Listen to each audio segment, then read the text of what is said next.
In this video, we will be talking about why the population of Halo 3 is so low right now. I know, Halo 3 is a 10-year-old game. Of course it's gonna have a low population right now. But I think there were a ton of people that thought Halo 3 coming to backwards compatible was going to mean more people and the game performing better. Hell, even I invested some time into making some videos specifically about Halo 3. However, Halo 3 coming to backwards compatible just didn't perform as well as I think many people thought it would, and that's what we're going to be talking about today. For starters, Halo 3 is a 10-year-old game. Anyone who played Halo 3 back in the day is 10 years older with 10 years of experiences that may have made them drift away from Halo or even video games in general. Sure, there is a nostalgia factor with Halo 3, but think about the last time Halo was on the 360. Halo 4 came out in 2012, which was about 5 years ago, and since then the Xbox One has released. It's not a crazy thought that a ton of people who originally loved Halo 3 didn't grab an Xbox One when it came out in 2013. I'm venturing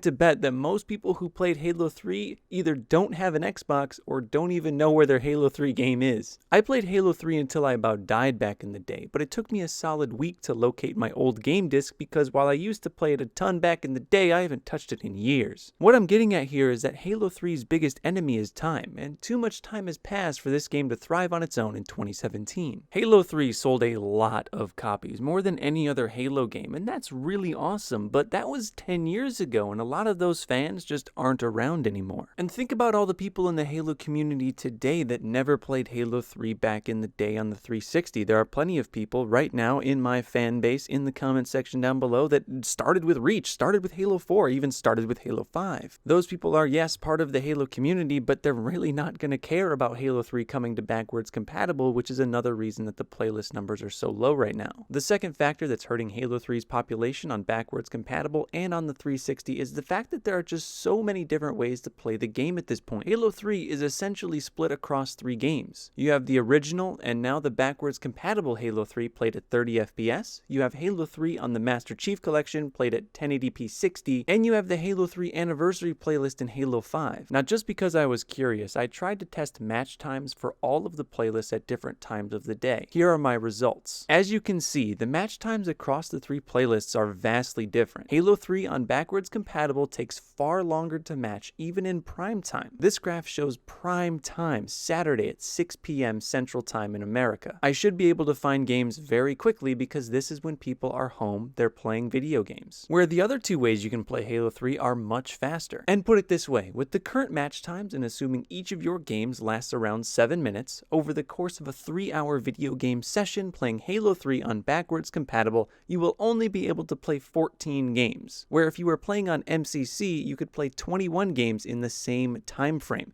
It's just far more efficient. I mean, if someone told you, hey, you can play 50% more Halo 3 if you use the MCC, would you ever go back to the old one? There's also the big problem of Halo 3 backwards compatible being just lousy to look at. You're a liar if you think that 30 FPS Halo 3 looks better than 60 FPS Halo 3. It's precisely the reason why for this entire video I've been using only 60 FPS footage from the MCC. Back in the day, we didn't care about 30 FPS. It was just the standard. But now with 60 FPS being such an important element to gaming, it's honestly really hard to go back. And while gunfights on Halo 3 backwards compatible do feel a little tighter and more responsive than Halo 3 on MCC, you do run into the problem of old netcode. Netcode is essentially the code that lets your game talk to other gamers over the internet. That's just putting it incredibly simply. Because the Xbox One is essentially running Halo 3 on an emulator as it was back in 2007, all the code is exactly the same. That's the reason why Halo 3 backwards compatible looks exactly the same as it did on the 360 in 2007, because it runs as if it was being played on a 360 in 2007. Of course, the Xbox One has the power to push Halo 3 at 1080p 60. We already have evidence of this with Halo 3 on MCC. But because it has to be played on an emulator and use the 360 dashboard, we're stuck with 720p at 30 frames a second. And all of that code was designed for 2007 internet infrastructure, which obviously in 10 short years has changed dramatically. So while in games with good connection, the BR fights feel a lot more fair, in poor connection, Halo 3 backwards compatible is nearly unplayable by today's standards. For all of these reasons, Halo 3 as it was in 2007 is being suffocated. It's not its fault though. It's not anyone's fault really. The game is 10 years old. Does this mean Halo 3 is gone forever? Hell no. There are still plenty of ways to play Halo 3 in all of its glory, and I suggest every Halo fan to do so. Pretty soon I'm going to be streaming Halo Halo 3's campaign on Legendary straight through, so to make sure you don't miss that, hit the logo in the left to subscribe. And if you want to figure out what it takes to get max rank in Halo 3, click the thumbnail on the right. Thank you all for watching, please stay notable, and I'll see you in the next video.